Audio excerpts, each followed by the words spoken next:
رب اشرح لی صدری ویسر لی امری واحلل عقدۃ من لسانی یفقہوا قولی۔ آج ہم سورہ یاسین کے بارے میں کچھ معلومات حاصل کریں گے۔ سورہ یاسین مکی ہے، یہ قرآن کریم کی 36ویں سورت ہے۔ لفظ یاسین حروف مقطعات میں سے ہے، اس کی مراد اللہ تعالیٰ ہی جانتے ہیں۔ وجہ تسمیہ، اس سورت کے شروع میں ہی لفظ یاسین ہے، اس وجہ سے اس سورت کا نام یاسین ہے۔ مرکزی مضمون اس سورت میں اس بات رسالت کے بعد اصحاب القریہ کا واقعہ ذکر کیا ہے۔ یہاں قریہ سے مراد انطاکیہ شہر ہے۔ پھر اس بات توحید اور کافروں کے اعراض کا ذکر ہے۔ اس کے بعد حشر و نشر اور قیامت کے حالات بیان کیے گئے ہیں، اور فخر کائنات امام المتقین صلی اللہ علیہ وسلم کو اللہ کی طرف سے تسلی دی گئی ہے۔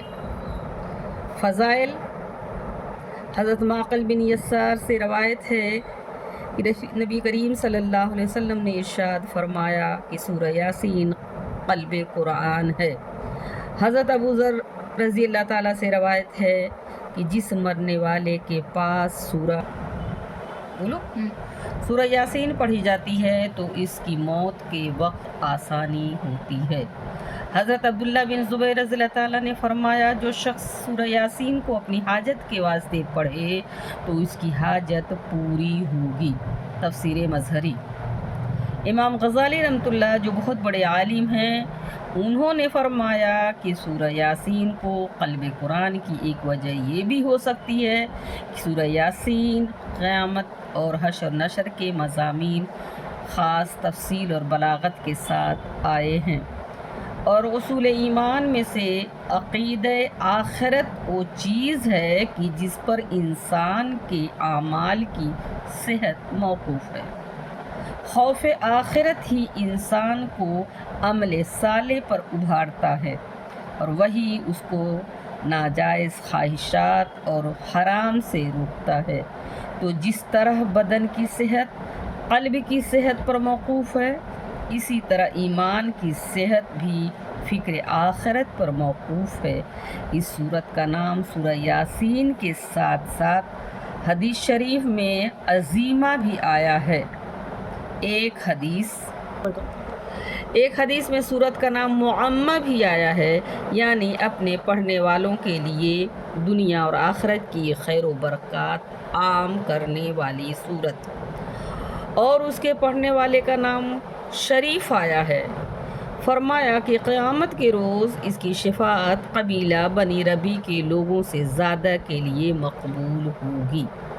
ہو سکتا ہے کہ قبیلہ ربی کے لوگ تعداد کے لحاظ سے اس وقت زیادہ ہوں، اور بعض روایت میں اس کا نام مضاعفہ بھی آیا ہے، یعنی اپنے پڑھنے والے سے مصائب و آلام کو دور کرنے والی، اور بعض روایت میں اس کا نام قاضیہ بھی ہے، یعنی حاجات کو پورا کرنے والی۔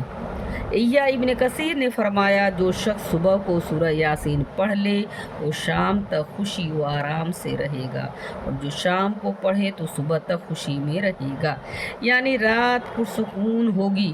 اور یہ بھی فرمایا کہ مجھے ایسے شخص نے یہ بات بتلائی ہے جس نے اس کا تجربہ کیا ہے۔ سورہ یاسین کے متعلق چند اہم معلومات، جیسا کہ پہلے مذکور ہو چکا ہے کہ سورہ یاسین حروف مقطعات میں سے ہے، جس کو توڑ توڑ کر پڑھی جاتی ہے، اور جس کا علم صرف اللہ تعالیٰ کو ہی معلوم ہے۔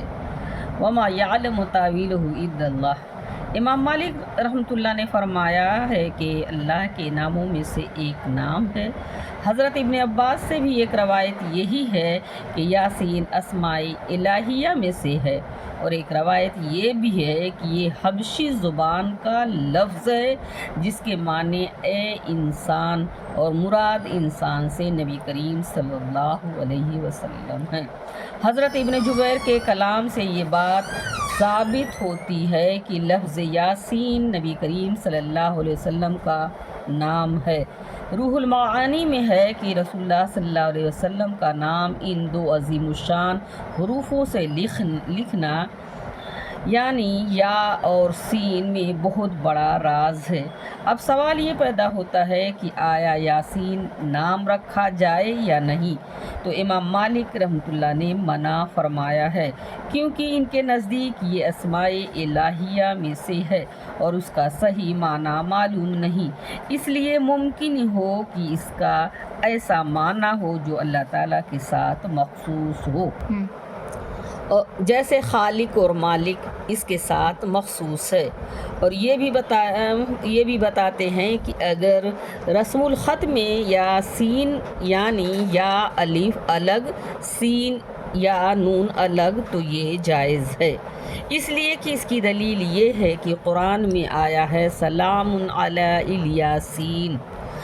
زمان نزول کے بارے میں مفسرین لکھتے ہیں کہ انداز بیان پر غور کرنے سے محسوس ہوتا ہے کہ اس سورت کا نزول تو مکہ کے دور متوسط کا آخری زمانہ ہے یا پھر یہ زمانہ قیام مکہ کے آخری دور کی صورتوں میں سے ہے۔